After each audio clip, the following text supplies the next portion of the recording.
Yeah, bro, it just takes time. Like, it takes time to put it all together, and it's at some points it's not easy, dude. It's not easy. Oh no, man. It's you know, it, You ever run into with the podcast like moments where it's like, I don't know if I want to keep doing this. yeah, man.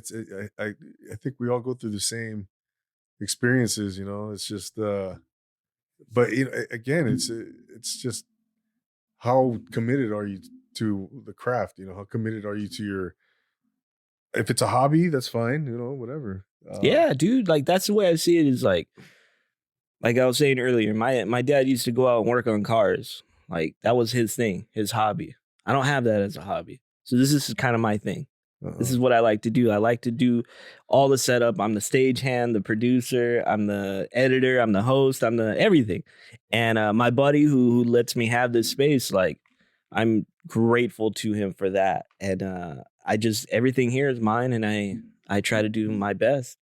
It's all Jimmy rig, bro. Like all of it's like hung together by what is it? Zip ties. And then I just use PVC pipe to just make them like gave me 2 more feet. And I added more curtains. The curtains they get expensive. For 2 drapes, it's $30. So No shit. 2, 4, 6, 8, 12, like Damn, really? starts costing up. Yeah. That starts adding up. Starts adding up. Where'd you get these at, bro? Amazon, bro. I love Amazon, dude. What else is there now? That's it, dude. Amazon is everything. I bought milk on Amazon the other day. Expired milk? Expired milk? I'm just telling you, bro, you can buy anything on fucking Amazon. Yeah, now, dude. Bro. You could. Who needs a supermarket? Who needs one? Target now? Who needs fuck? Hey, but they capitalized on that pickup. Like drive up and pick up stuff. Oh man. Dude, everybody does that. Yeah, they'll come in the trunk. They're efficient. They'll come in the trunk, dog, and lay everything in there. Your bread, your salami, whatever you're buying at the store, dude. But like, I don't understand people that's like, do you go to Vaughn's or Albertsons? No, you know what? Oh, I do go to Albertsons. There's an Albertsons near my house. Yeah. I like going to Albertsons for flowers. Flowers, bro. If I ever need to get flowers, Albertsons the place because they're fresh. Oh, really? But it's kind of bougie in there. In the flower section? No, just in Albertsons alone. Albertsons is kind of bougie. It is, man. It is. You ever been in the Whole Foods? Whole Foods, yeah, man. Whole Foods. It's mainly Costco and Albertsons nowadays, bro. What about Stater Brothers? I grew up in the IE, man. There's a lot of Stater Brothers out there, bro. Are there? Oh yeah, because it originated in I believe San Bernardino or Colton. Really? Yeah, Stater Brothers, and it expanded west. So they're all over the IE. I grew up around Stater, and I grew up near one. What's that? I grew up near one. Yeah, right. Yeah, right here in Mulberry and Mills and Whittier, man. And yeah, I don't shop there though. Like my parents shop there. It's kind of like an older spot. Yeah, in Whittier. Yeah, the older folks like to go in there. But Costco's tight, man. Costco's cool. Costco's a whole experience and shit.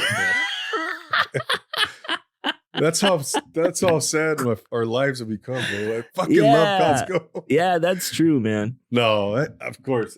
I like Home Depot though. What's that? Home Depot's tight, man. Oh yeah, bro. Home Depot, I like walking through there. And sometimes I'm not even looking for anything. You know what I'm saying? Like I'll just be in Home Depot walking around. Exactly, bro. Smelling paint. Dude. I just walk around because I'm broke, so I can't even. I just enjoy all the sights and shit, I go in there and just imagine. Yes, yeah. What a great store. What a fun store. Another one I used to like going into was my goodness. Was it like a big grocery blue store? And yellow. Walmart? No. Hey, Walmart's not bad, actually. Walmart's tight, dude. Gosh darn it was Best Buy. Oh, Best Buy's real cool, man. Right? I used to love Best Buy. Circuit City, bro. Remember Circuit City? And I used to just go in there for, like, again, nothing, man. I just roam, I guess. Right. But yeah, Best Buy's tight, man. You've been to Fry's Electronics? Fry's, yeah. Fry's is cool, man. I like Fry's. They're all closing, though. I think they're going under, bro. This COVID stuff is just ruthless. It's taking a lot of people under, bro. That's sad, man. It's I know it's unfortunate, man. But to be honest, I started the podcast during COVID. You know, a lot of people Yeah. started so much, you know, small businesses, podcasts, side hustles, whatever. Yeah, you know? bro. Everything. It's crazy. Everything. And yeah, I took off from there. Like, I loved it. Once I started it, I knew this is what I want to do. I got my 9 to 5, you know, I got my daughters, but this is my hobby, bro. I enjoy doing it. It's fun. It's different. And it's mine. Like, that's the cool thing. Like, it's mine. Nobody's going to tell me what kind of content I could put on here. Nobody's going to tell me anything. And I run it a lot better. Like you were asking me, you know, since I separated the Everyday Guy podcast and the House of Rudy, like I wanted them to be two completely different things. I wanted to get away from, like, if you look at the clutter I had posters everywhere. Like you couldn't even see the red in the background. But it was like a clutter in my mind too. Like that's how my mind was. Oh, wow. So this, now that everything's kind of ironed out, a little more cleaner, professional, nicer, smells better in here. Like I want it to be a representation of how I feel. Like I feel cleaner, I feel neater, I feel represented. Like I feel I'm putting the work in. So like I hate saying this is kind of my side hustle because it sounds like I'm not putting effort in. Mm-hmm. So this is like a main hustle, but one of a few. There you go. You know, it's definitely not the most important because my girls, my family comes first, you know, and then, you know, the work, podcast, and then life, bro. Of course. How do you find a balance? Yeah, it's like, you know, like like you said, man, we were talking outside, and yeah, you got to find that. You got to start communicating. You know, communication is huge, man. Scheduling, you know, when you have a family, when you have kids, you know, you got to take them into consideration. Yeah. They got a whole nother world. You know what I'm saying? Like, you know, but you know what I do, Rudy, is I record at 9 p.m.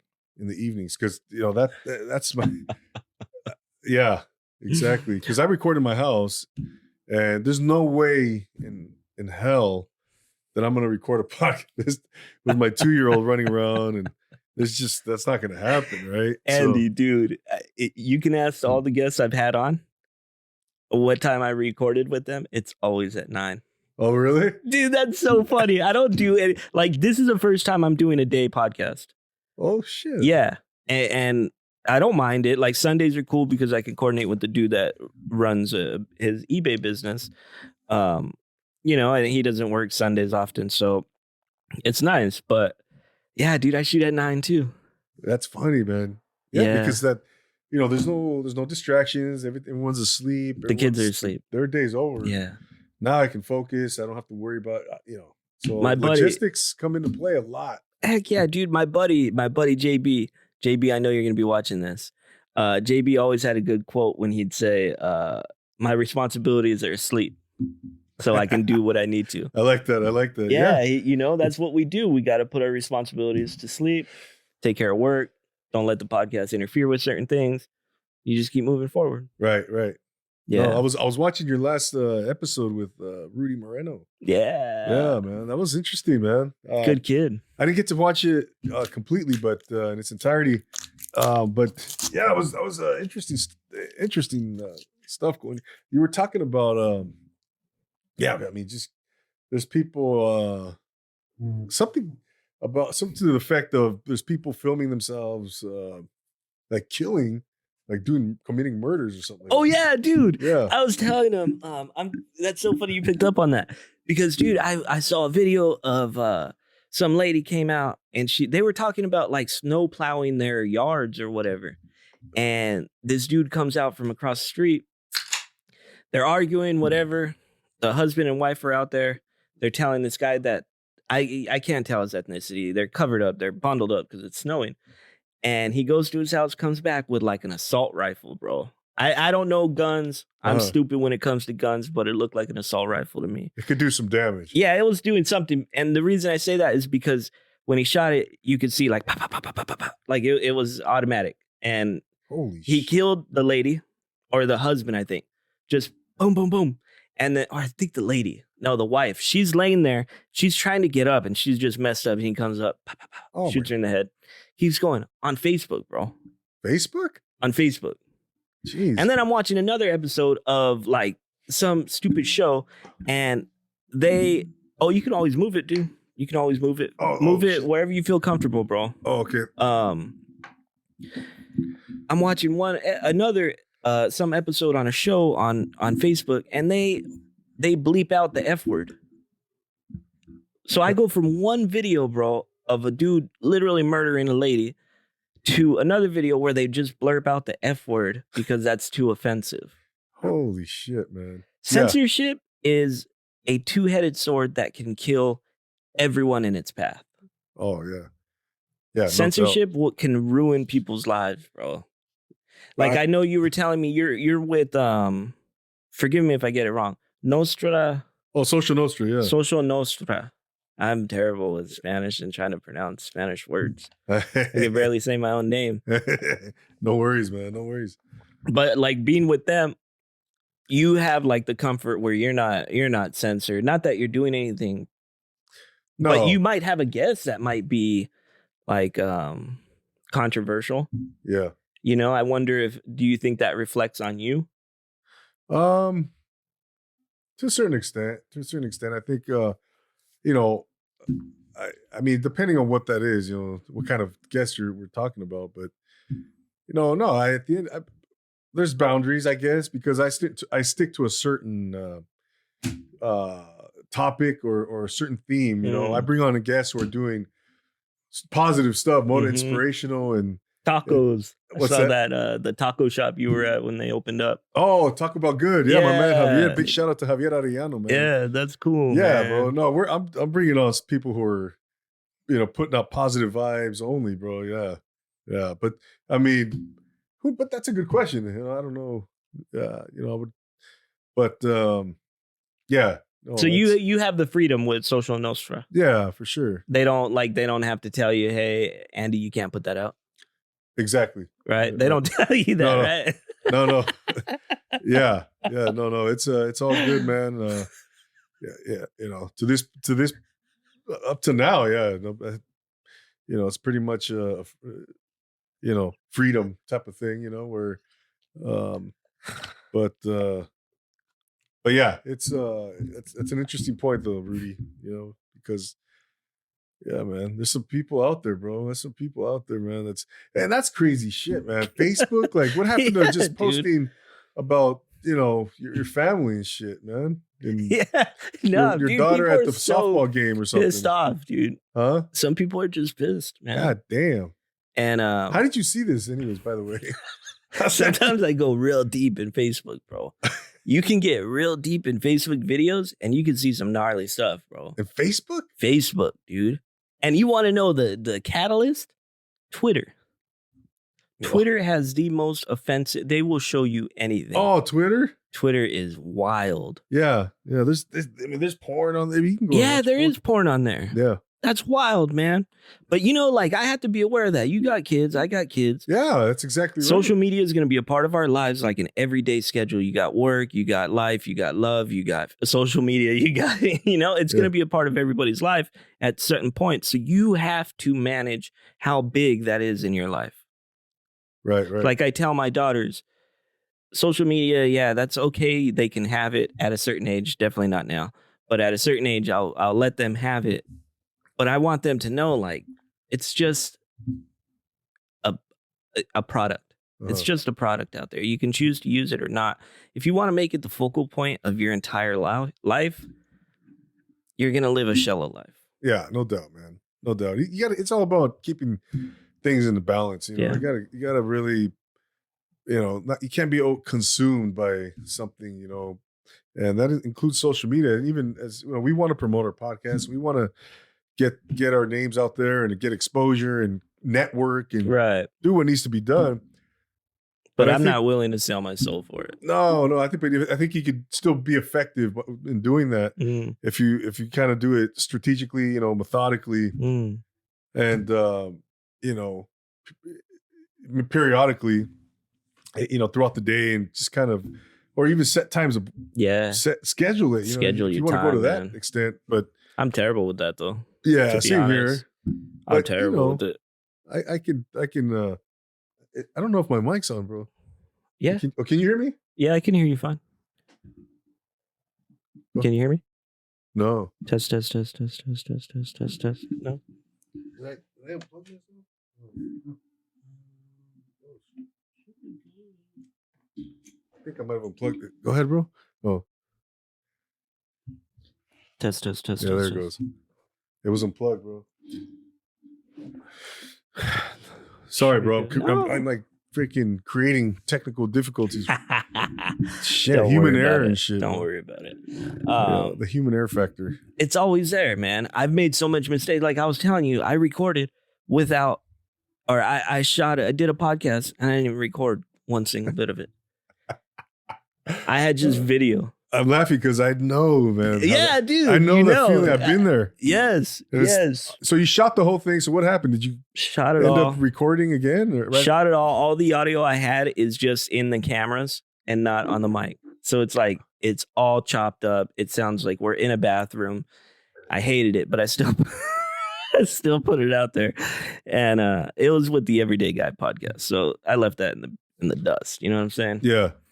But I've learned. I check my cameras like 4 times, dude. I check my cameras 4 times. Make sure I'm recording. I'm doing the count right there. I'm watching the clock. Like I'm making sure the cameras aren't shifting. I've had a camera one time. The stand started falling to the side, and I didn't even notice it. So, dude, I got like half my footage is just upside down. No, I hear stupid things like that.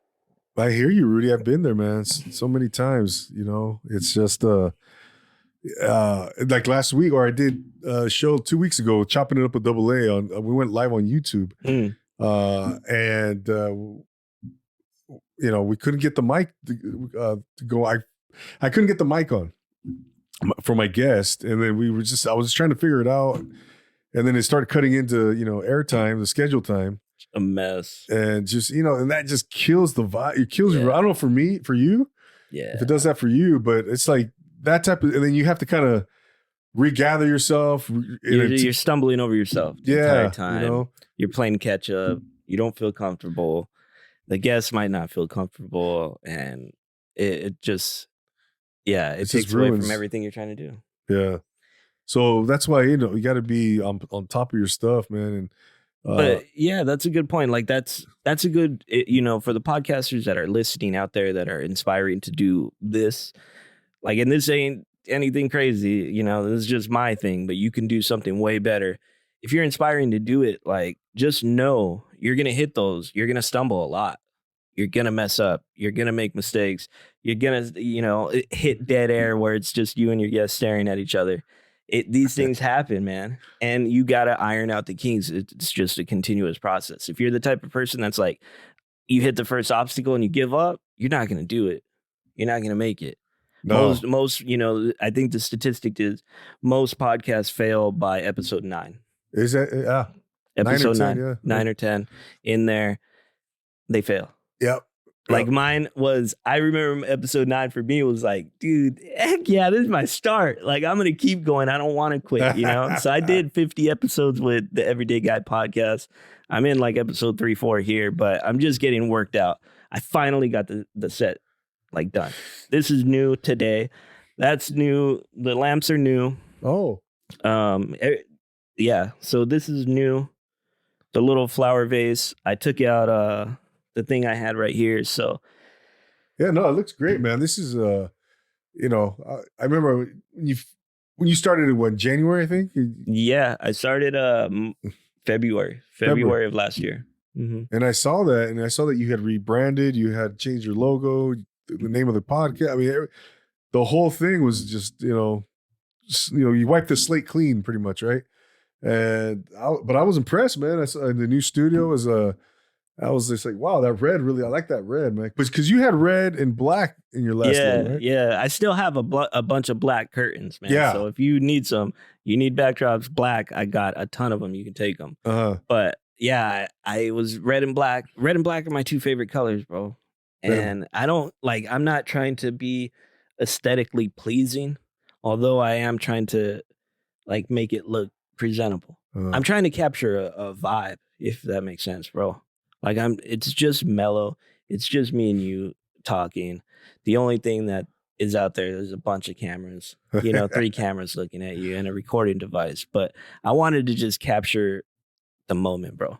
Yeah. You know what I'm saying? Like just a mellow vibe and just have a good conversation. No, I think you're right on, man. It does capture that vibe, man. Because I feel comfortable. It's like you almost forget you're in a warehouse, Right? in a Yeah. industrial space, and it's really comforting. It's what's the word? Gosh, cozy. It's cozy. Dude. That's the word. Yeah, man. Yeah. No, this is great, man. I'm glad I'm here, man. It's it's an honor, man. It's an honor. Thank you. I'm glad to have you. You are my first podcaster, my first host that I've had on. Oh, really? And yeah, so I was really looking forward to our conversation and to like really develop, because we know how it is on the back end. What goes into it. How do you get it from this moment to somebody's ear? So we know all the steps, how to upload, all that little stuff, that tedious stuff people don't think of. Is there anything you don't like about podcasting? Gosh, man. There might be a list. No. That's a great question. And I have to say, Rudy, that no, man, at this moment, I don't, there's nothing that I don't like about it, I mean, yes, granted, the editing process can be challenging. That part of the process, but other than that, man, no, I enjoy from the booking a guest to preparing and pre-production and putting together I like to do talking points and questions, and then just send them over to my guest so that they can review them and just kind of I think it creates a more cohesive dialogue when you both know what to anticipate. Everybody's on the same page, almost literally. Right. So I think it just creates a better, and it's just professional, whatever. For me, that works for me. So I think that part of the bit, it's and then promotion, and then you got to drive the social media, you got to drive the views, and you want to expand it. And I could say though, for me, like the thing that I wish somebody would just take off my hands is editing.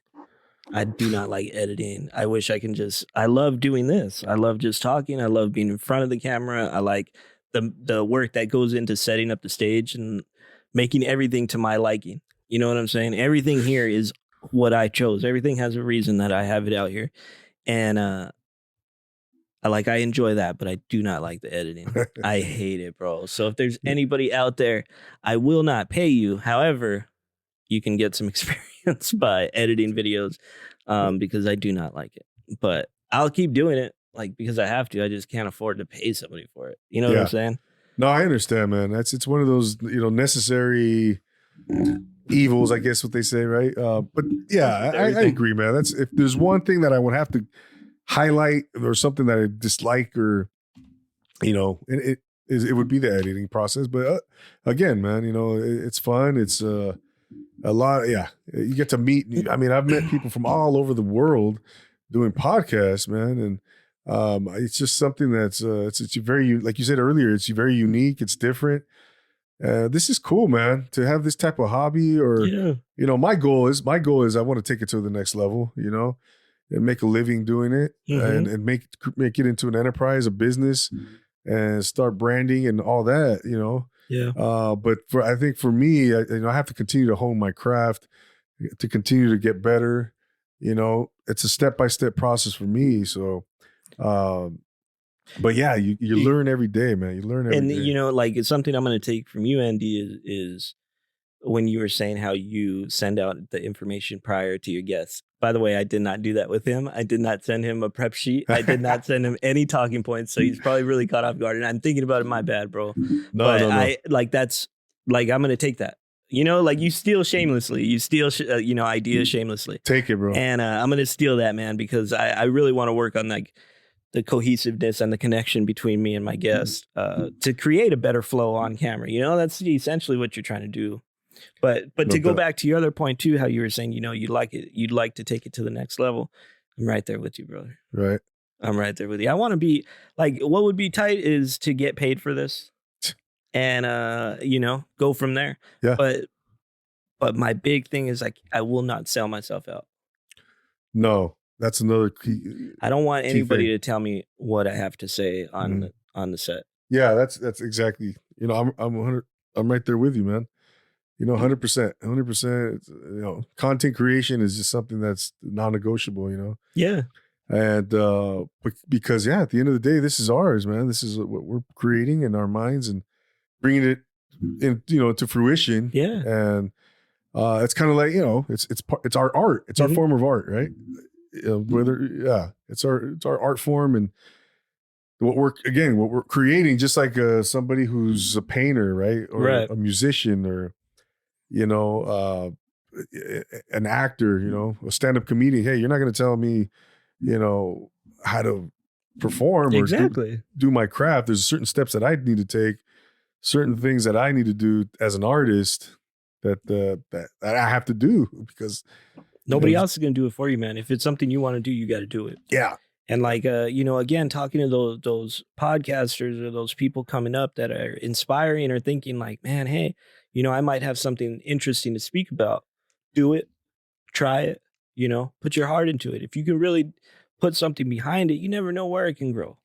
You never know. But I'm not going to be 50, 60 years old, 70 years old, 80 years old looking back. Dang, I wish I should have done it. I wish I should have tried. I'm trying right now. And if it picks up, terrific. I'm going to run with it. I'll see where it takes me. If it doesn't, it's going to be really just like a catalog for my kids after I'm gone. They can know who dad was. Yeah, there you go. That's great, man. And you've made that. I've heard other podcasters say that, that they want to leave a legacy and document, like you just said, experiences in their lives. And so their kids could look back at it and check it out and watch it and my grandkids, my grandkids could pull it up. Like, who was dad or who was grandpa? I want to know about him. Oh, well, look at this episode. You hear about him talking about how he was raised. You know what I'm saying? Or whatnot. It'll always be locked down. So although it it might not take off, I'll have that in my pocket. Yeah. If it does take off, my pockets will be even bigger. Yeah. I'm just kidding. No, but I want to get paid from it. Of course. Are you behind a paywall? Do you have like a Patreon? No, not yet. No, I haven't set that up yet, man. But hey, again, that goes back to just right now, just honing the craft, getting better, focusing on myself, taking it step by step, but at the same time doing my due diligence on marketing aspects, the future, as far as monetizing, creating more opportunities, man. And I think that's okay to do that. I don't think we should feel bad for when this is. We love to do this, and it takes our time, it's effort, it's energy, and there's a lot of other things we could put our energy in that can be detrimental to us. I've been there. I've put a lot of this time that I've put into the podcast was at some point spent doing other things, drinking, partying, not really doing anything that's advancing myself. That's for sure. Exactly. So I see it as like, wow, this is positive time. I could be doing a lot worse. Oh man, this is unbelievable, man. This is I think young kids now can start podcasting. Yeah. I think that's a great thing. Anybody could do it. Huh? Anybody could do it. Anybody could do it, and I think this is a great something that maybe should be in. This is something simple that should be in like schools. To kind of just offer as a leisure activity inside the classroom or with the school counselor, or that have a little podcast set up, teach kids how to set up the technical aspects of it. I think that down the line we'll see that, but I think that's because it's so accessible to podcasts, right? That's a good point. You can literally start a podcast on your cell phone. Yeah, for free. So there's nothing you can use Anchor. Anchor is completely free. It'll up. That's what I use. You use Anchor. You upload to Anchor, and it puts it on all podcast platforms for free. For free. Yeah. It's ridiculous. You can do it for free. And you know, you brought up a good point. I think podcasting eventually will be another extension for everything. So like you're going to have Walmart as follow us on Facebook, Instagram, and make sure you check out our podcast. Our Walmart podcast. Like every company is going to have a podcast of some sort. And I see it as, hey, if we get into it deep enough, me and you, and we grow it, we might be pioneers. There might be opportunities to run a podcast department in some company that wants to get their marketing firm off. Absolutely. Or marketing off. You know, you never know where it's going to take you. Nobody knew that social media marketing was going to be a 9 to 5 job. Exactly. Now it is. People have management. People do make their careers off of social media management. Yeah. Nobody saw that coming. No. And that's where podcasting is going. You know, there's companies. Is it off? Can you hear me? Go back. Testing 1, 2, 3. Yeah, I can hear you fine. Yeah. And that's where podcasting is going, man, because I'm starting to see that on LinkedIn. So-and-so just got hired as, media creative content consultant with, pod booking or something, so these positions are starting to spring up and, they're starting to become created. They're starting to be created here in the corporate world. Yeah. And that's a great point. That's a great point, man. But that's the fun of it too. I think I'm not really thinking about the opportunity though either. I just I'm not thinking what it can open. I'm focusing right now on the time, creating content, connection, and seeing I want to meet a ton of different people. Yeah. Yeah. No, I think we're just scratching the surface here, Rudy. I think the tip of the iceberg, as they say, right? We're just seeing the tip of the iceberg, but there's a lot of stuff coming down, man, because Mark Cuban, he's starting a company called Fireside. And it's basically another platform for podcasters to, they'll be able to interact with their viewers live or something like that, listeners or viewers. And then you'll be able to monetize on this new platform called Fireside. It was founded by Mark Cuban and another gentleman. But anyway, so there's a lot. It's getting bigger, man. And I think, like you said, we can be considered pioneers. Right. So, but again, like you said, I'm right there with you, man. I'm right now. It's about honing our craft. It's about this right now, this moment, and the work. We're putting in the work. Paying our dues and learning and getting better, embellishing, and again, soaking up knowledge. And I think that if you're in it for the long haul, you should one should start educating themselves and learning all you can. Yeah. About what's out there. Yeah, man. And there's a lot you can look into. Just go deep on YouTube. Watch, you know what I like to watch, bro? I like to watch famous hosts like Dick Cavett or Johnny Carson. Oh. And I like to watch their demeanor. I like to watch the way they speak. I like the guests they've had. I mean, dude, Dick Cavett had freaking Muhammad Ali on, in his prime. I've seen Dick Cavett, man. Just sharp, dude, just perfect. Amazing. Perfect. Yeah. He's had racists on. He's had comedians on, actors on, every single type of person you could think on his show. And he has killed he killed it every time. Yeah. Frank Sinatra. He spoke with Frank Sinatra. I'm going to go watch that episode tonight, man, on YouTube. It's beautiful. It's beautiful. I got to see that. Eddie Murphy, when he was just coming up. Oh, wow. Man. Richard Pryor. Woo-hoo. I can't wait to see that again. Yeah. And they were, Johnny Carson. And, you can go back and watch all that stuff. And then along with like famous roasts, like Frank Sinatra roasting Dean Martin. Dude. And you watch these shows, bro. They're in tuxedos. They're smoking. They got their drinks on the everyone's partying. What was that dude? They're just partying and they're filming. That's all it is. What was they're filming the party. Name? He Who's always that? looked like that. Sammy Davis? Yeah. Sammy Davis? Yeah, dude. He was always loaded, dude. Oh gosh, man. Those guys, dudes love to party, dude. But the point is that those guys were performers, man. Yeah. Performers, man. They could entertain. They knew everybody was on the same page. We're here to entertain and let's do what we got to do to put on a show.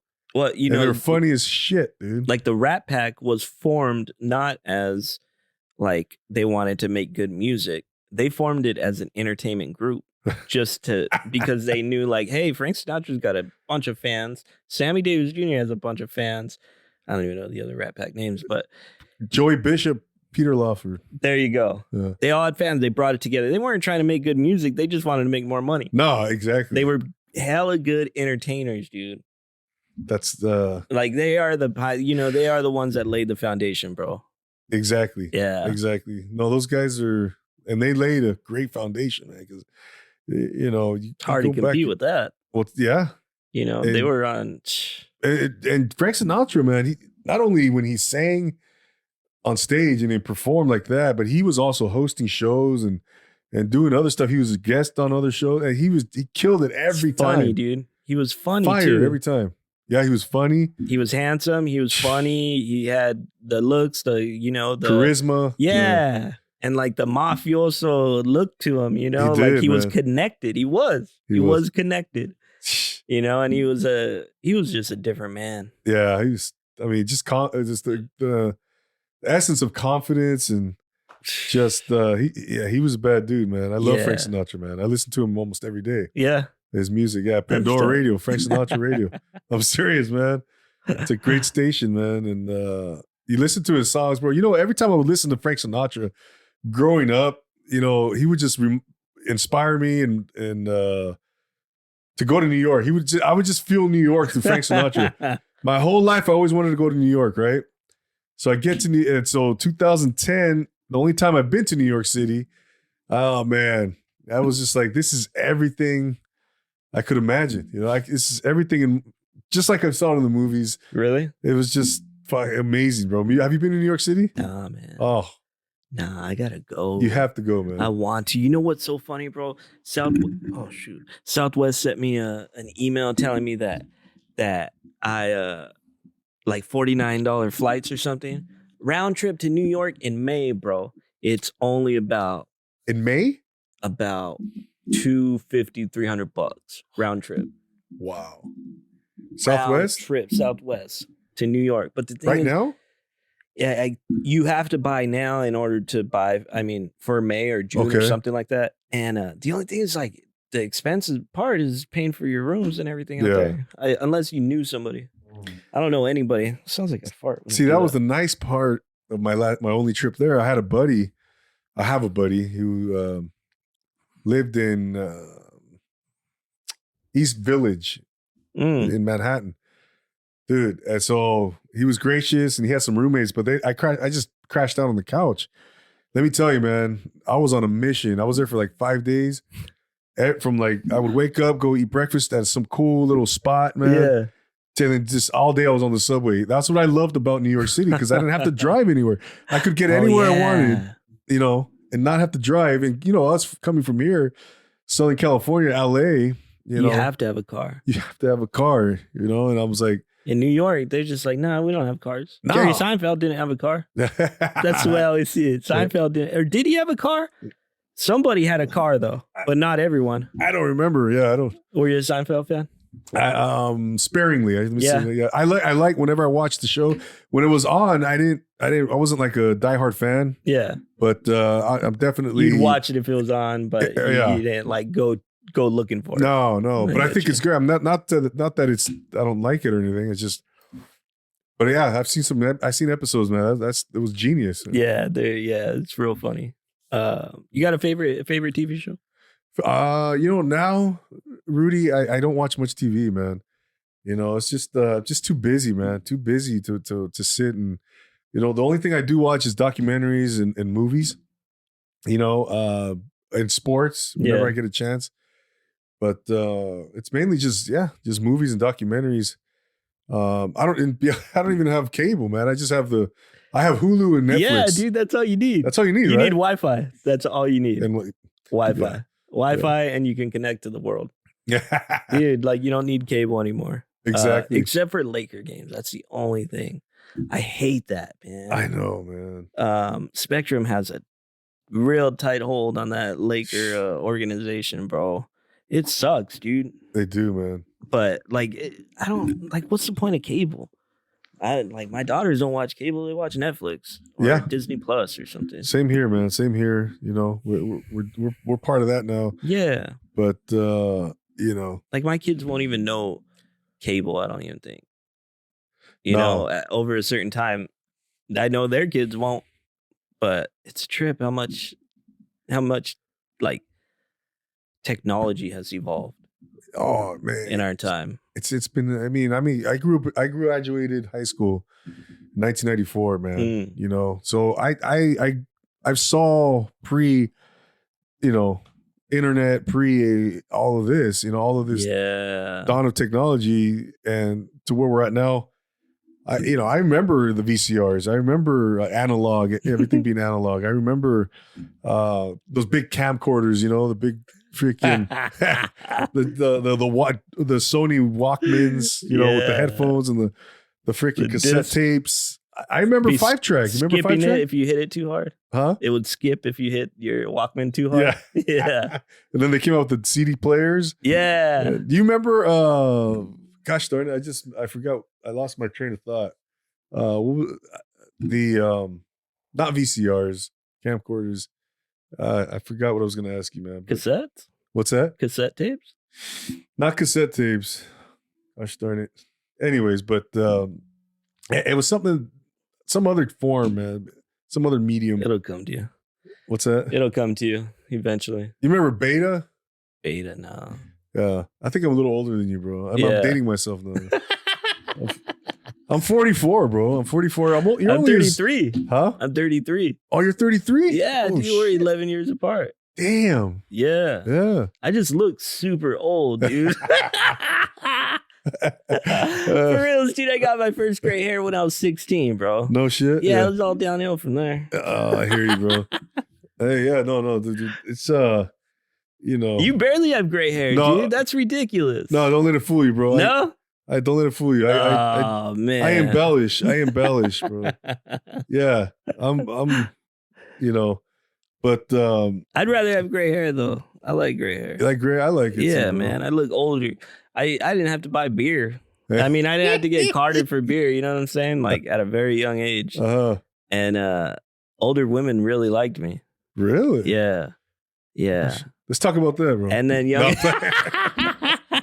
and like younger women too, they would look at me as like, I don't know, maybe their dad or some like type of dad issue. You know what I'm saying? Like women get, I mean, I'm not saying all women, but some women do have certain issues that, you know, make them date a certain type of person. Oh yeah, bro. Yeah, that's an interesting conversation in and of itself. Like daughters, you know, daughters, essentially the father-daughter relationship is the first male relationship she'll ever have. Or she'll have. It has to be well. Like you have to have you have to do your best, man. No, you have to do your best, because if you don't, they're going to date somebody that didn't do their best. Yeah. Or isn't doing their best. No, you're right. It's the way it goes. Man, I have a son. And, you know, 3 daughters, man. The girls are just different, man. As you know, it's just different. Yeah, man. And sometimes, like, I say to myself, like, God, why did you do this to me? Why? Nas has a good verse. The coldest players and the coolest pimps in the world. God gets us back, and He gives us precious little girls. Oh, man. So it's all, you know. I don't know if I was like, I mean, I loved women. Like, you know, I had my run in, but I understand where men come from. A little more than I think some women know, because some men are freaking devious, bro. Yeah. And I can tell you, I've been devious. I've been a dirtbag. I've been, you know, a scumbag, dude. Are you serious, man? Yeah, Shame on you. Yeah, right? Shame on you. Cancel me. I've never done anything of the sort, man. You've lived a clean, perfect life. That's right. You were telling me that. You came out, you were dressed as Mr. Clean. Exactly. I'm just kidding. No, but I'm not afraid to like admit when I've really done wrong, and I've moved past those things. But dude, some men are sketchy, bro. Yeah, man. So are some women, bro. Hey, he ain't lying. He is not lying. But no, you know what, man? That's just part of life. I think in any form of life, any walk of life, man, you got your pros and cons, man. Yeah, and I like, I think people gravitate toward me in certain ways. And I like that. And I love just talking to people, but like people get confused when you're in a conversation and you ask questions, they think that those questions are your opinions or your thoughts. But for me, it's more just so I can get a better understanding. So I ask questions, but it doesn't mean I'm like against what you're saying. It's just that I want to know more. But some people get really like defensive about it. Like, oh, you're asking because you believe the opposite? No, I'm asking so I can understand a little more. Your guess? Yeah, some get it, but more so just in everyday conversations. Oh, I see. Really? Yeah, in everyday conversations, I notice if I question things, people sometimes think that those questions are my thoughts or my beliefs. Oh, I see. Oh, you're just probing, bro. You're just digging deeper. Yeah, curiosity. That's me, dude. I gotta dig deeper. I gotta get it. What does my mom always say? Yeah, you have trust issues. You don't trust anything, And it's like, oh, I think I do because sometimes I don't believe or I don't trust what people tell me all the time. I'd rather find out my own way and feel comfortable knowing it. I don't know why. It can get in the way sometimes of life, dude. Yeah, no doubt, man.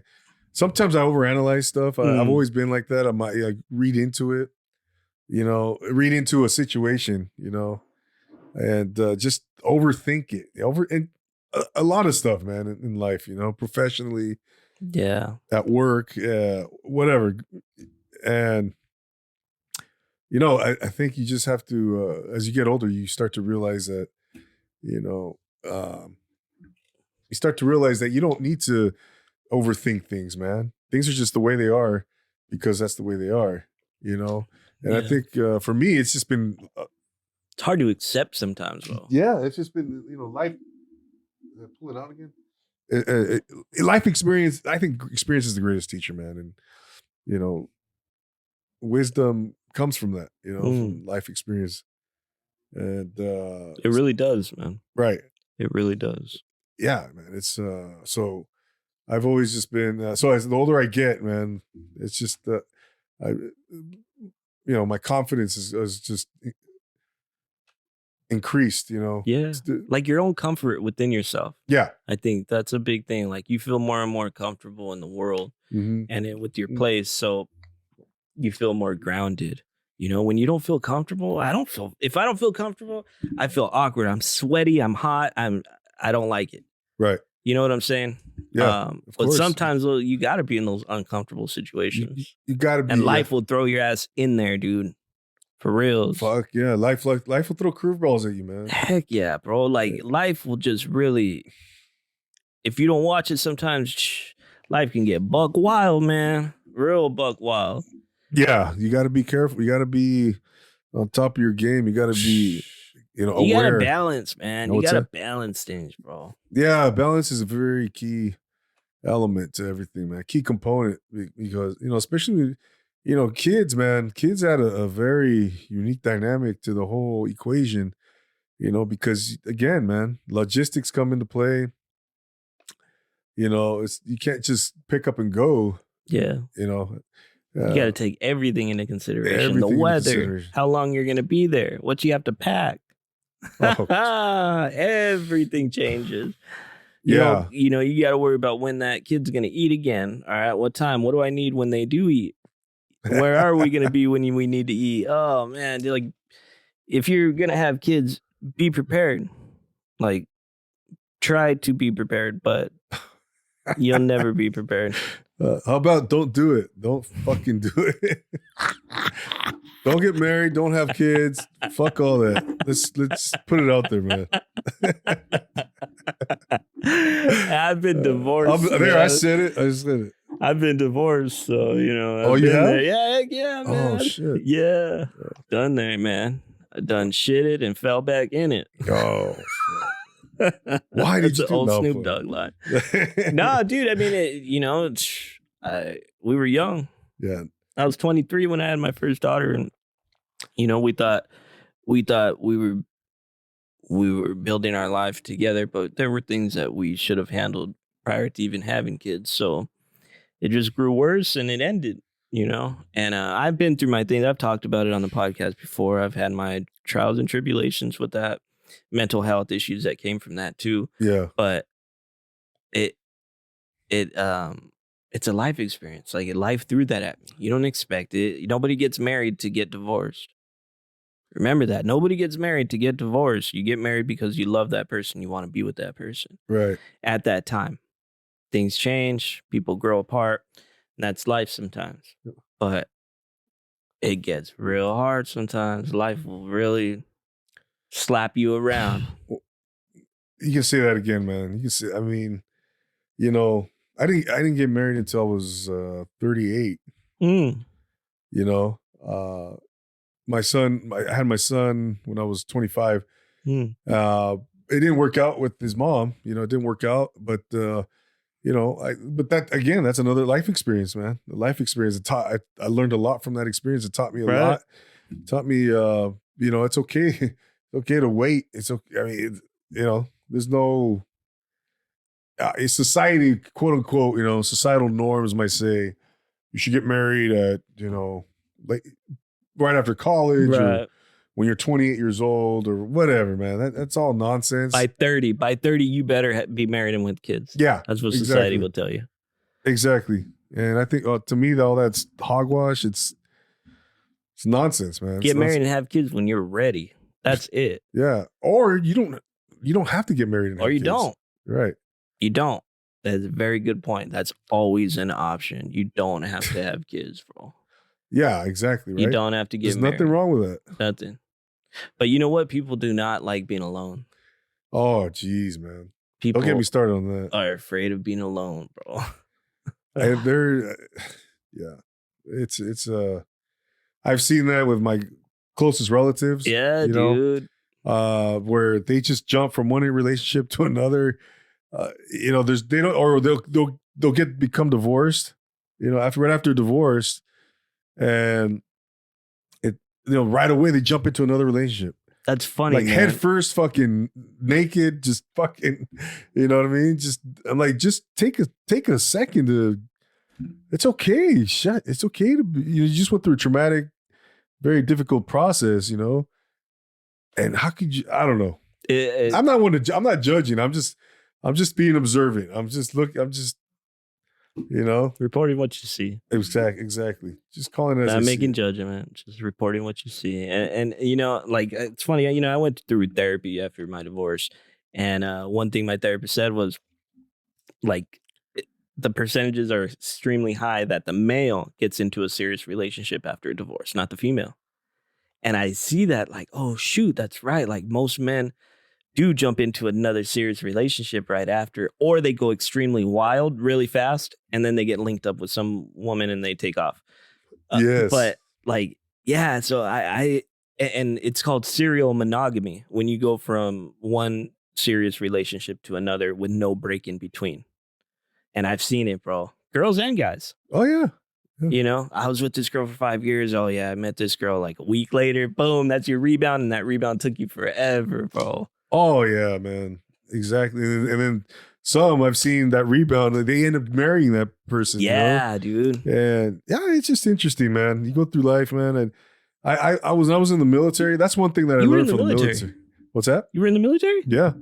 I was in the Navy, man. Go USS Nimitz, baby. CVN 68. That's right. 5 stars. No, but yeah, I was in there, man. And one thing I learned from those relationships, people, those are some ruthless Really? relationships, marriages out there, man. People fucking just. Hey, You dude, hear hold some up. horror I gotta use stories. the bathroom. Real quick. Okay, yeah, bro. I want to hear those horror stories. I got a leak too, bro. Yeah.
Oh yeah, go for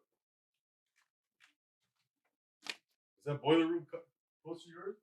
That's his too. That thing's all signed up too. Oh, really? Mm-hmm. Oh, shit. I thought so. Maybe not. He has one that is though.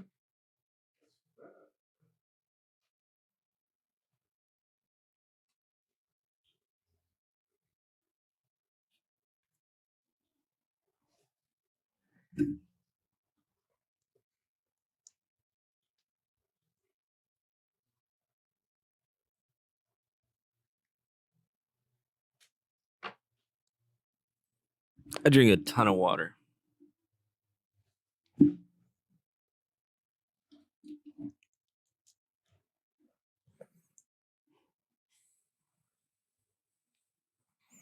Boom, boom, boom, boom, boom, boom, boom, boom, boom, boom, boom. Boom, boom, boom, boom, boom. Huh? Is there 3 cameras going? Yeah. One on you, one on me, and then one taking a full shot. That's cool, bro. Yeah. Yeah, here we go. How do you feel, bro? Good, bro. Good. Yeah. Yeah. How you feeling? I feel good, dude. I feel good. Sometimes that light will get me though. Which one? Like those lights will kill me sometimes. Like- Like my eyes, for some reason, it's the weirdest thing. Sometimes, shit? yeah, my eyes will just start bothering me. But yeah, yeah, it's just random. I hear you, bro. I have another light right there, but it's cheap. Keeps like shifting on me. It's so hard to get the light like exactly right. Oh, yeah. It's really hard. Lighting is like a mother effer, dude. Dude, you know what? If I would suggest is, I mean, there's you've seen them, the ring umbrella lights. Oh yeah. I don't Mhm. know. Yeah. I don't have the space for it. Oh. I don't want to crowd it. I like the open area. Yeah, that's cool. And then with the iPhones, they have the dark like capture mode, so it gets really good lighting in here, even if the lighting's bad. No, yeah, no. You know what I'm saying? Those iPhones have amazing cameras. Yeah, man. they're amazing. You know, It makes everything so easy. I've tried everything, man. I've tried, HD cameras, like the little handheld ones. Those didn't work out for me. Tried GoPros. Those don't work for me. iPhones are the best for me. that's Because you can shoot in 4K too. exactly. And it's super crystal. and then the audio from the Zoom right here just picks everything up so easily. Oh yeah. I like that Zoom, man. Yeah, it puts it in 2 tracks, 2 separate tracks for you. So you're separate, my separate, and then I bring it together with the audio. I mean, with the video. But I don't know how to do the split screen. Oh yeah, no, just use Zoom. Yeah, but you have to be like somebody else has to be on that Zoom. Oh, you're talking about from the cam? Yeah. Yeah. I don't know if they have that capability yet, man. They do, but I don't know how to do it yet. It takes work, bro. Huh? Not to shoot into. Oh, not yet. That would be tight. That's a good idea. Oh, to like have those 2 connected, and then that main one. I don't know, but you were before we took a break. Oh, so I was You were in the military. Yeah, in the Navy. U.S. Navy, USS CVN 68, baby. USS Nimitz. What is that though? When you say that, what's Nimitz? Nimitz is the name of it's the name of the ship, of the vessel. It was an aircraft carrier, and Nimitz is the surname of a famous Navy general from World War II. What? Chester Nimitz. He's from Texas, and he's the only 5-star admiral ever in the history of the U.S. Navy. There might have been one more, but I don't know. If I'm not mistaken, he's the only one that's ever.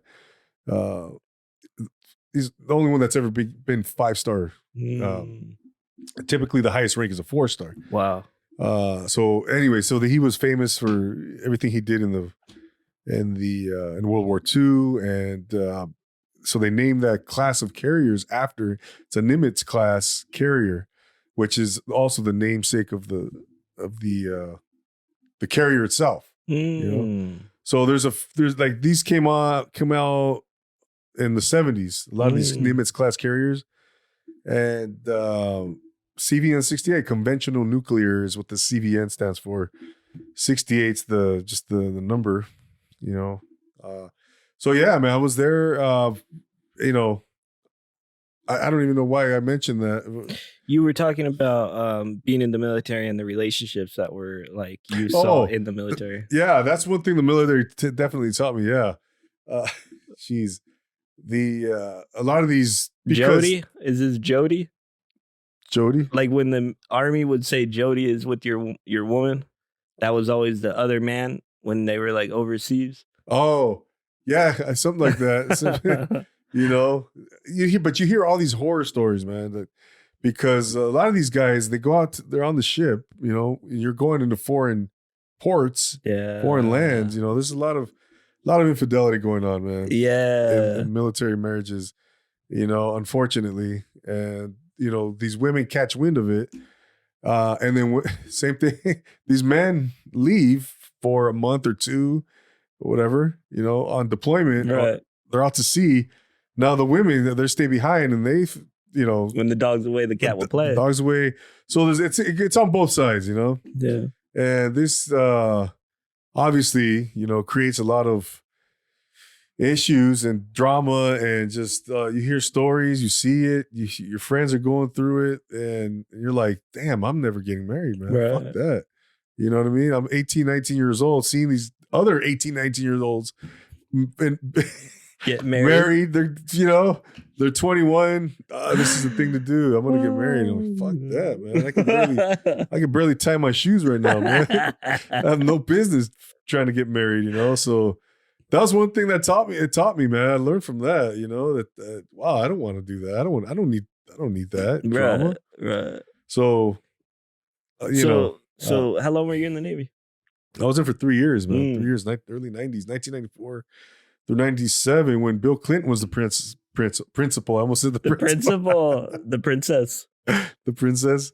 He was the president, El Presidente. Yeah. And yeah, getting laid in the Oval Office. What's that? Getting laid in the Oval Office over there. No, what are you talking about? Oh, that's right. He did. There's no way in hell our president could ever do such a thing. Relations with that woman. That's right. Holy mackerel. Yeah. So he's president. Huh? He was president when you were in the service. He was president. Yeah.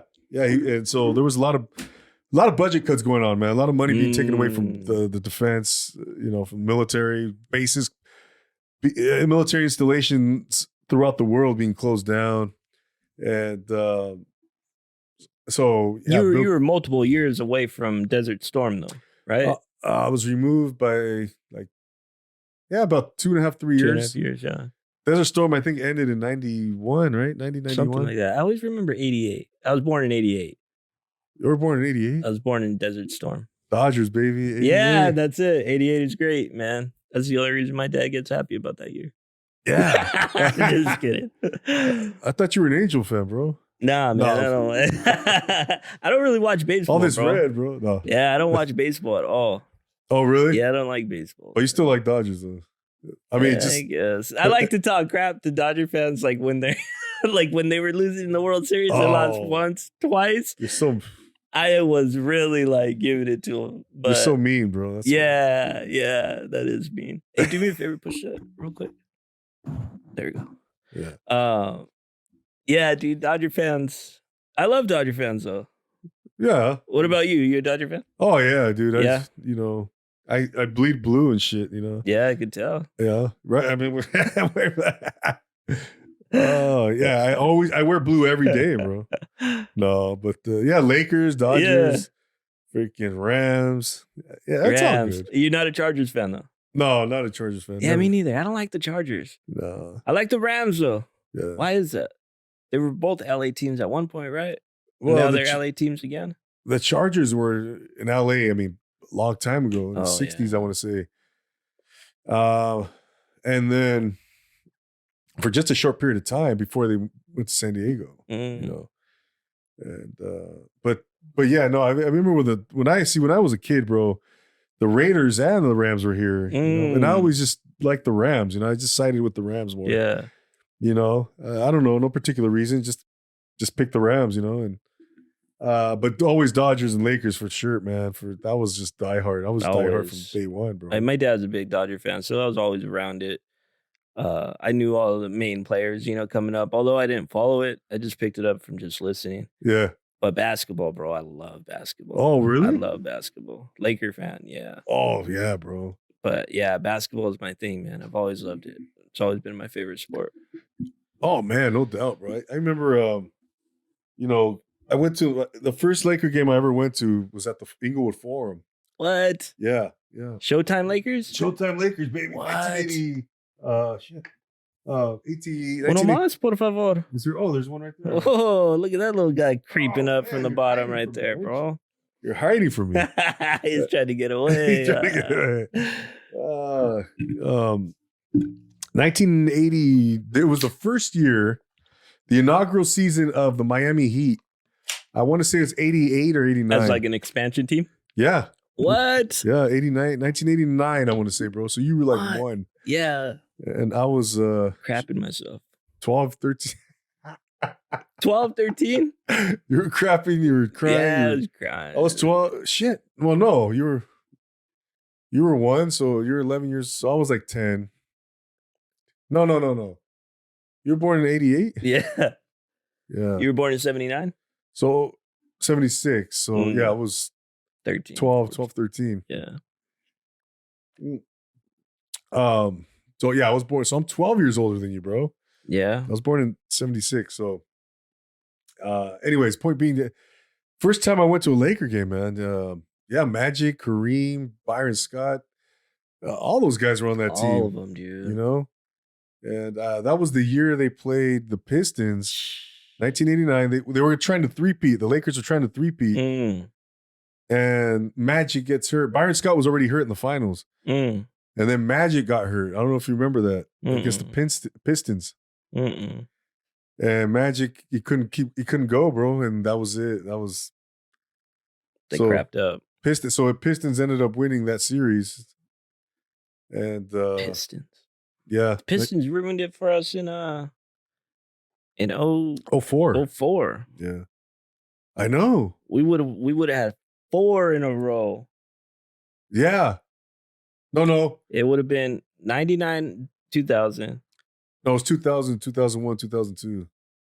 But we went 3. 3 in a row, yeah. And then 03, we lost to San Antonio in the conference finals. And then we went back to the finals in 04. Oh, really? Yeah. Positive. With Shaq? Yep. And then after that, that's when the team dissolved. Yeah. Kobe stayed, but Shaq left. Everybody left. That was the stretch, man. From there to 2009, when they won again, like I remember those years, man, when it was just Kobe. And it was like he had his 80-point game and he's just the best. He's the best player in my eyes ever. And I didn't have Jordan in my era. I didn't watch Jordan. I came after that, like when I got into sports. So it was Kobe. Like I was 10 years old when in 98 when Kobe was coming out, so that's my era. That's my man, like a childhood like legend. And that's cool. Yeah, so like I had Kobe, I didn't have Jordan. So watching Magic. Kobe, I didn't have Magic. I know of their greatness, and that's not to discount anything they've done, but the effect Kobe had on me and my generation, man, is freaking ridiculous, bro. Yeah. It's ridiculous. No doubt, man. Yeah, during those years from that 04 to when 09. When they got back to they lost to the Celtics. They went 08 too to the Celtics, and we got stomped on. I think we lost 40 points. That one game, we were up. Remember, we were up by like 23. They came back and they lost. The Lakers lose that game. They win that game. Who knows what happens? But yeah, that was a hard pill to swallow. That was tough. That was hard. And then they came back, and it was the same two teams. Yeah, 2 years later. 2 years? I thought it was the next year. No, the Magic. Remember they beat the Magic in 09? Oh, that's right. Beat Orlando Magic. You were on it. Yeah, and then they beat the Orlando Magic. Then they came back. Then they beat. Then they played Boston again. In 2010. And that's when Ron Artest had that bang out 3. Oh, and even at his press conference, Kobe passed me the ball. Kobe passed me the ball. Yeah, dude, I'll never forget that. Remember that? And he busted. Yeah, he busted that 3. That was key. That was a key shot. That was the dagger. I think, that was it, dude. That was it. Ron Artest. He wasn't Metta World Peace. He was Ron Artest. He was the old, what was it? The Pistons? No. The Pacers. He was like that. Ron Artest was still alive. Yeah. Everybody forgets about the time he elbowed Harden. Oh, yeah. Dog, he folded his ear, man, like a boxer, dude. Just pop. That was ugly, man. That was vicious, dude. Ron Artest is a different man. People don't know, man. People don't know. Oh, remember the brawl and it was against the Pistons, remember that? Yeah. The Malice in the Palace. The Malice in the Palace. The Malice in the Palace. Man. Ben Wallace was going off. He pushed him to get it started, and that's when he laid on that deck. And then some fan threw a water thing down, or a cup of beer, and that's when he sprinted up. Oh my! Ridiculous, man. Steven Jackson was there too, laying out people. Carmelo Anthony laid out that dude that came running. Pistons fan came running and just pop, laid him out, dude. Oh, really? Yeah, Melo, man. Melo played for the Pacers. I don't remember that. It was like towards the end of the brawl. Yeah, man, it was good. Yeah, no, I remember it was Ron Artest. Steven Jackson was out there doing stuff, and oh man, I was like, what the hell's going on here, man? This is like, it was almost. I remember that night I was at a TGI Fridays in Riverside. As a matter of fact, it was after work. We went and got some beers with some coworkers. And I remember watching the highlights. Everybody was like, "What the heck's going on here?" It's just you never saw anything like that. Yeah, dude, he went in. It was like a wrestling match or something, bro. Yeah. WWE and shit. Yeah, dude. Yeah. That was gnarly. Did you ever get into wrestling back in the day? Or? Hell yeah, dude. Like the Attitude Era. Stone Cold Steve Austin, man. That was your stuff. That was my era. Yeah. Yeah, Stone Cold and all those dudes. The Rock. Undertaker, The Rock. Shawn Michaels. Undertaker, yeah. Heartbreak Kid, Shawn Michaels. Val Vader. What's his name? Not Val Venus, dog. I didn't watch him. Hello, ladies. It started out with the screw going in. That was a cool character, bro. Dude. Val Venus. He'd come in with a towel. Remember, he'd come in with a towel wrapped around his waist. 80s. Yeah, dude. Remember? I remember him, dude. Remember Gold Dust? Oh, yeah. Almost Gold Dust was like in like silk, dude, silk gold, and he'd carry dust around. Oh yeah, like yeah. pixie dust. Oh, that was a great era of the 90s, man. Yeah, that was dude. The Attitude Era. There was Mankind, Mankind. Mick Foley, Mick Foley, yeah. and the dude. What was his name? Dude. Oh, Dude Love. Dude Love. Dude Love. They were all three. All three of them. He was the same guy, right? Yeah, The same guy played Mankind him. was ridiculous stuff. Same wrestler. Oh, Mankind, dude. He did some some Daredevil Dude. high I thought he died a couple times. I know, man. It was incredible. And then I remember Kane. Kane's the one I was thinking about. Kane He was is in the red, Undertaker's brother. Yeah. He was like burned alive. Yeah. That's what they said. Yeah, He was man. burned alive. There's a documentary called Beyond the Mat. I don't know if you've seen it. Oh my goodness. And I've seen pieces of it, man. It's from 1998, I want to say. Right? And they highlight a few, like Jake the Snake. Mm-hmm. The one that killed his wife and his kids. No, that was Chris Jericho, I believe. Oh yeah, I saw that behind That's the a mat. different. That's another documentary. Oh, okay. Oh, that's it's so horrible, man. Yeah, that one's tough. But that Beyond the Mat, you know, they feature Jake the Snake, you know, and I want to say Terry Funk, and it's kind of like a very, man, it's very poignant for me because, you know, it's almost sad. Like, you know, you see these guys are you know, they're in the limelight for X amount of years, you know, and then it's like they get addicted to that lifestyle, man, to the fame, to all drugs, the attention, dude. and when it's gone, it's like they don't know what to do with themselves, you know. So that's one thing I noticed about that documentary. And then you see it in other documentaries, like, you know, Ric Flair and oh my gosh, Ric Flair snorting coke and just going buck wild, dude. It's crazy, man. These guys are just crazy buck wild. And Hulk Hogan has the skin of a hot dog. Wild. Oh man. But in the 80s, man, obviously you were born in 88, but growing up, man, we'd watch wrestling, you know. Who were like the top heavy hitters then? Like back then it was Big John Studd, Hulk Hogan, Andre the Giant, Tito Santana, Greg the Hammer Valentine, you know, Brutus Beefcake. You had the Hillbillies. We had the Bushwhackers. The Bushwhackers came around late 80s. Idiots. I think that was late 80s. But I mean, dude, you can go back, look at that. You could probably pull up the first or second WrestleManias, you know, back in 84, 85. 80. Dude, those are spectacles, bro. Those not that they're not now, but right. It was like the WrestleMania was like the Super Bowl of it was just like this grand event. You know what I mean? It was that's the perspective I had when I was a kid. Like, holy shit, this is WrestleMania. This is the cream of the crop, the best matches, the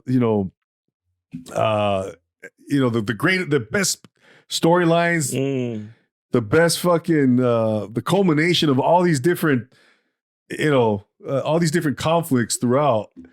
And then the main event, it's just, you had fucking part one was amazing. You had Mr. T out there with Hulk Hogan and then you had King Kong Bundy. And, dude, that WrestleMania 1 you got to check that out, man. Yeah. If you haven't seen that.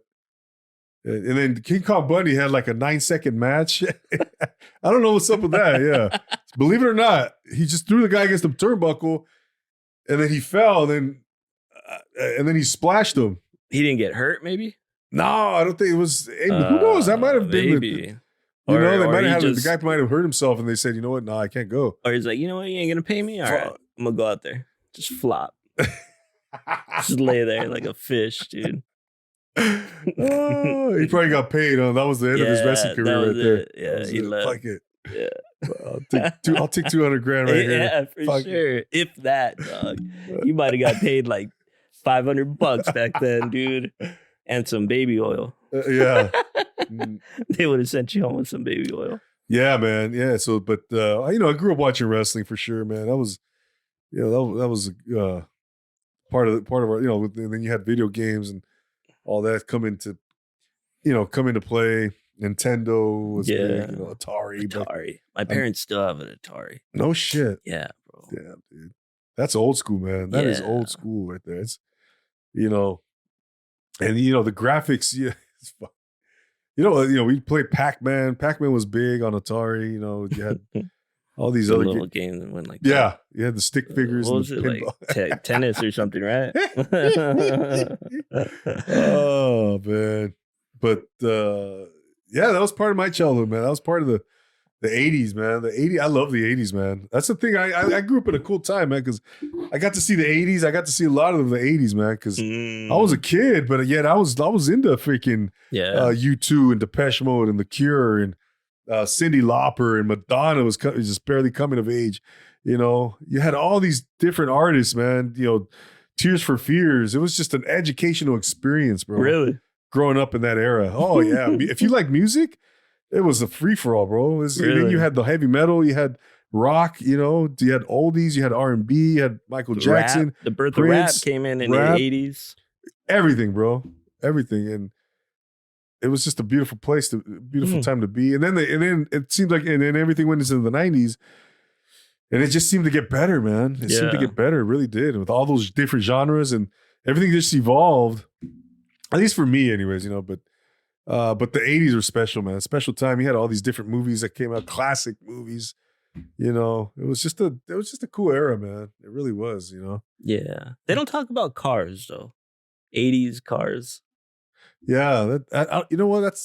That's kind of, I think, one of the weaknesses of the 80s. The 80s is their cars. Yeah.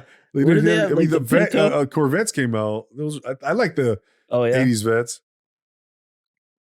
I don't know anything about. But back then you had those big fucking boats. The boats, yeah. You had the Continental. The Lincoln, Then you had the Econoline vans. Yeah. You didn't have these minivans. You had those. You had this big we had station wagons. When I was a kid, you had those station wagons. You had that was like the cool minivan. Was the station wagon. Right. Yeah. Exactly, man. Yeah. That's a trip. I still remember like my aunt had like an 81. It was not a Continental. Gosh darn it. It was Monte Carlo. Monte Carlo. Yeah. Those are sick, man. Yeah, those are cool, man. And then another friend's mom had a Cadillac Eldorado, clean, bro. This is like 85. 85, bro. They don't even know what they have. Yeah. I know, like if they could see 40 years down the line. Oh man. Clean Eldorado, bro. That's tight. Yeah, it was nice, man. Those are cool cars, but and then back then you had the ATCs, you had the 3-wheelers, you had the dune buggies, you had 3-wheelers. They don't make those anymore. Nah, man, those are dangerous, man. Those are dangerous, dude. Whoever made them just was like, we're gonna just destroy kids on this bike. I remember, but they were fun as hell, man. Oh, 3-wheelers were fun. You go 2-wheel motion, get that back wheel up. Ooh, baby, man, you were riding right. Yeah, no, and then now, man, have you seen these Razors and these the Honda? Oh my God, Honda has one. Really? Yeah, you haven't seen these buggies? They're called they make them in 2 or 4 seaters. I think they might even do single seaters, but generally 2 and 4. They're just dune buggies basically. They're more compact. Really? And they're powerful, man. They're super cool. Yeah, you haven't seen these? No. Check them out, man. Yeah. Honda makes one. Gosh darn it, I forget the name of it, man. Honda. I don't remember. Is it like those? I can't remember the name either. I forgot what they are. Which one? I don't know. But listen, man, I'm really glad to have you on here. I really want to have you again. You are more than welcome to come on the show. I'm really glad you came, bro. I really am. I think we had a good time. I think we got a lot of great content for sure. Oh, dude, no, thank you, Rudy. I appreciate it, man. I finally got in the House of Rudy podcast. Are you kidding me, man? The pleasure is all mine. It was an honor, man. We got to get you on ProfilePodTV. That's a done deal. I mean, it's just a matter of time. Yeah. But no, man, thank you, man, for taking the time for allowing me to come in here. And it's a lot of fun, man. We got to do this again. Yeah, no doubt. And for everyone watching right now, where can they follow you? Where can they pick up new episodes of ProfilePodTV?